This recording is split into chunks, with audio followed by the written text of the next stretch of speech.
There's a kind of wound you can't see on the outside. A wound you don't get from falling, but from being measured. Measured against siblings, cousins, classmates, strangers, anyone but yourself. It's the wound of being the compared child.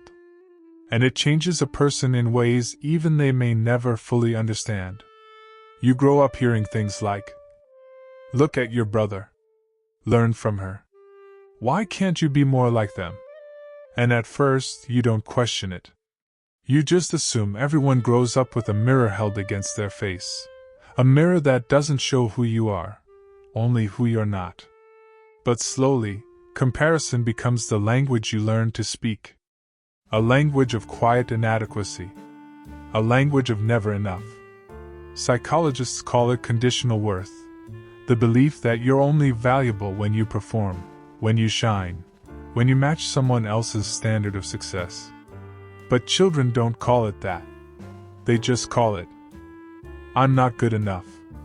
When you spend your childhood being compared, something subtle but profound happens inside you. You stop asking, "What do I want?"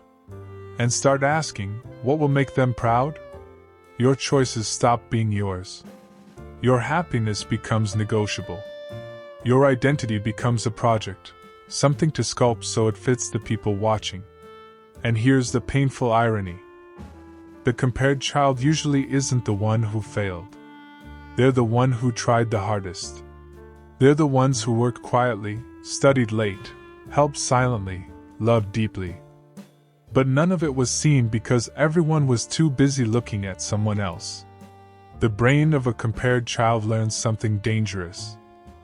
Love is a competition. So they grow up keeping score, not because they want to, but because they're terrified of losing. They compare themselves to others the same way they were compared, hoping this time they'll finally win.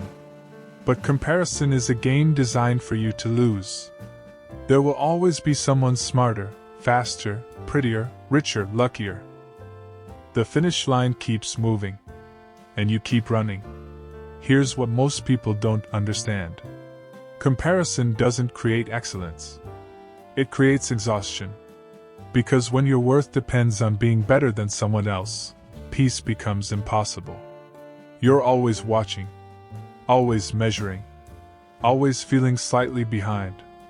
Children who grow up being compared tend to split into two categories: the overachievers and the self-doubters. The overachievers grow into adults who push themselves to the edge of burnout. They become perfectionists, people pleasers, workhorses who can't stop moving because stillness feels like failure. They chase degrees, awards, promotions, anything that proves, even for a moment, that they're enough. But inside, they feel the same fear they felt as kids. What if I disappoint them again? Then there are the self-doubters. The ones who stop trying altogether. Why? Because comparison taught them that effort doesn't matter. They learn that even at their best, someone else will be better. So they shrink. They avoid risks. They stay small because the world taught them that bigger is dangerous. Both these paths, overachievement and self-doubt, come from the same place. A childhood where being yourself was never enough. But the deepest wound of being a compared child is the loss of identity. You grow up not knowing who you are without the benchmark. Your successes don't feel like yours. Your failures feel like destiny. You feel guilty for wanting something different. You feel afraid of disappointing the people who raised you. So you live your life like a shadow. Present but dim. Visible but quiet. Alive but never fully living. And yet, compared children are some of the most emotionally intelligent adults you'll ever meet. Because they spent their whole life observing, watching others, trying to understand what makes someone valuable, trying to decode affection, trying to earn love that should have been unconditional. They grow into empathetic, intuitive, self-aware human beings. They know how to read a room, how to comfort others, how to adapt, how to survive in emotional chaos. But the tragedy is, They rarely know how to extend that same compassion to themselves. Here's something psychologists discovered. Children who are constantly compared develop what's called internalized inadequacy, a lifelong belief that no matter what they achieve, they're still behind. They apologize too much. They second-guess themselves. They expect rejection before it happens. They assume others are better, even without proof. It's not arrogance. It's not insecurity. It's a scar. A quiet bruise left by 1,000 tiny comments they heard growing up. But here's the part no one talks about. Compared children don't just lose confidence. They lose childhood. Their innocence gets replaced with evaluation. Their curiosity replaced with pressure. Their play replaced with performance. They stop asking, why? And start asking, is this enough?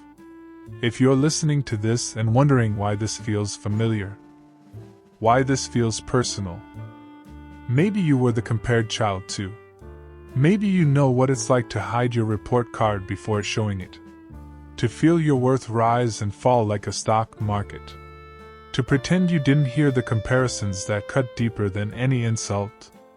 To grow up loving your siblings but quietly resenting the pedestal they were placed on. You didn't hate them. You hated the mirror they represented. But here's the truth no one told you. You were never meant to compete. You were meant to become. The world didn't need another copy of someone else.